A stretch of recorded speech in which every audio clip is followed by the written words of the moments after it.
Ka sobre M. Jogamos os números. Alfa é raiz de 1,8 vezes 10 a menos 5 sobre 0,125.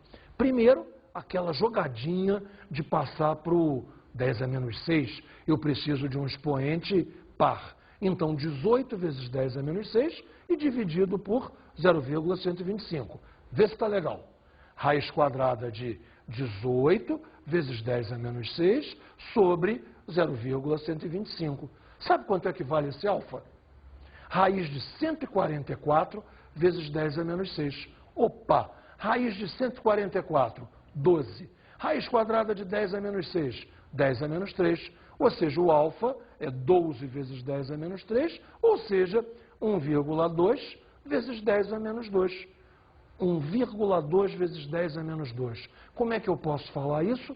1,2%. Vamos então continuar ao preenchimento do quadrinho. Observe como é que ficou na tela.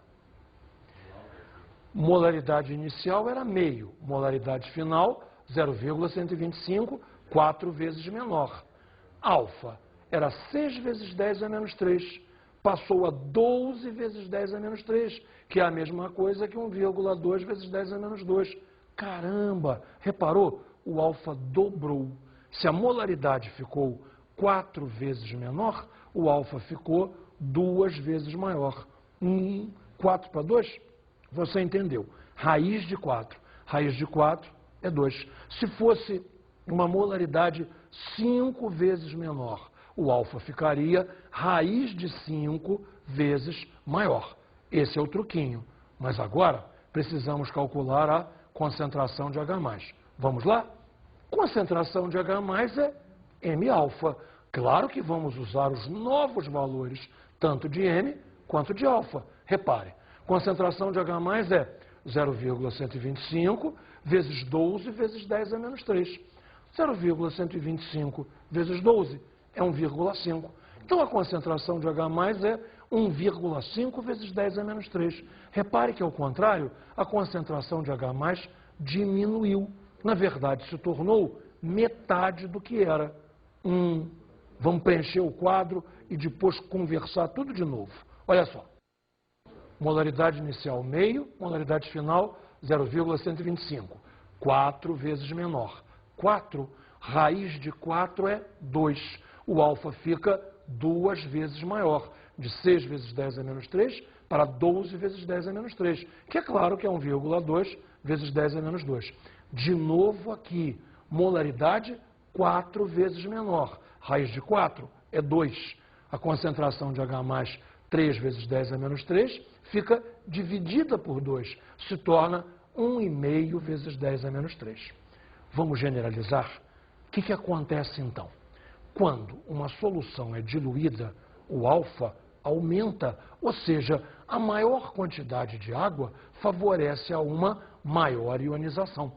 Simultaneamente, uma maior quantidade de água é mais solvente, logo a concentração de H+ tenderá a cair.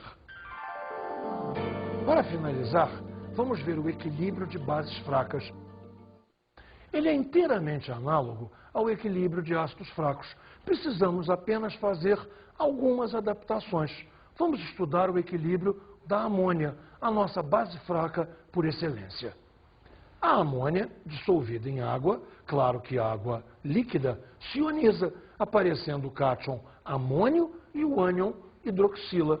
Vamos então agora criar uma constante, que não vai se chamar Ka, naturalmente, vai se chamar Kb, constante para a ionização de bases fracas. Veja lá a expressão de Kb para a amônia. Concentração de amônio vezes concentração de hidroxila dividido por concentração de amônia. Que valores é preciso ressaltar? Veja, a hidroxila, a concentração de hidroxila, vale M-alfa, como já valia M-alfa a concentração de H+. Nada mudou, só que agora é concentração de hidroxila. Prestando atenção a isso, você vê que você passou de ácido para a base. Continuando. Kb também vai ficar M-alfa ao quadrado sobre 1 menos alfa, se for necessária a expressão completa. Agora, Se for realmente uma base fraca, aquele alfa é inferior a 5%. Logo, 1 menos alfa, eu posso arredondar para 1. E aí temos a expressão simplificada, que é KB igual a M alfa ao quadrado. Expressão simplificada para alfa pequeno. Nesta aula, ganhamos duas ferramentas para trabalhar essenciais. As constantes Ka e Kb. Ka para monoácidos fracos e Kb para monobases fracas. Terminamos um capítulo extraordinariamente importante, afinal de contas é a nossa porta de entrada para o equilíbrio iônico. E agora? Agora está na hora. Vamos às nossas dicas de estudo.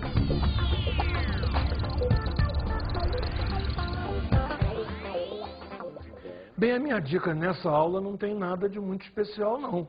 Eu tenho que te mandar fazer exercício mesmo. Agora, nos exercícios, o detalhe é o alfa.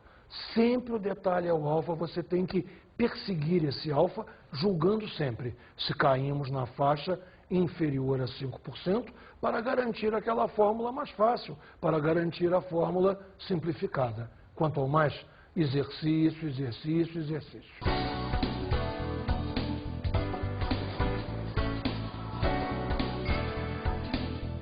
O tema da aula de hoje foi equilíbrio iônico.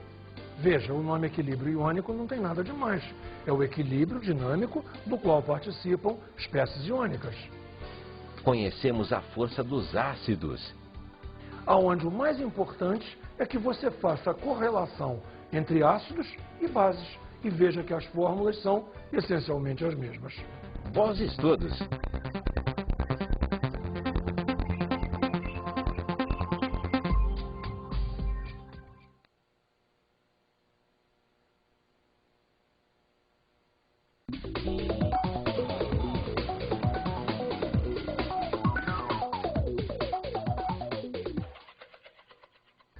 Meu querido professor, minha amiga professora, é impossível eu enfatizar demais a importância dessa aula. Se o nosso aluno não dominar o conceito de Ka, o conceito de Kb e, nesta aula especificamente, trabalhar bem o quantitativo dessa matéria, nem adianta levar equilíbrio iônico em frente. Essa aula tem que ser repetida, se for necessário, os conceitos falados 2, 3 vezes, se for necessário, para que o nosso aluno consiga se mover bem, entender as fórmulas, saber aplicar, fazer os cálculos, em suma, perder o medo. Então, essa aula só vai dar fruto, só vai dar um bom rendimento se nós e nossos alunos trabalharmos bem e bastante. Mas isso é a nossa especialidade. Afinal de contas, nós somos professores de Química.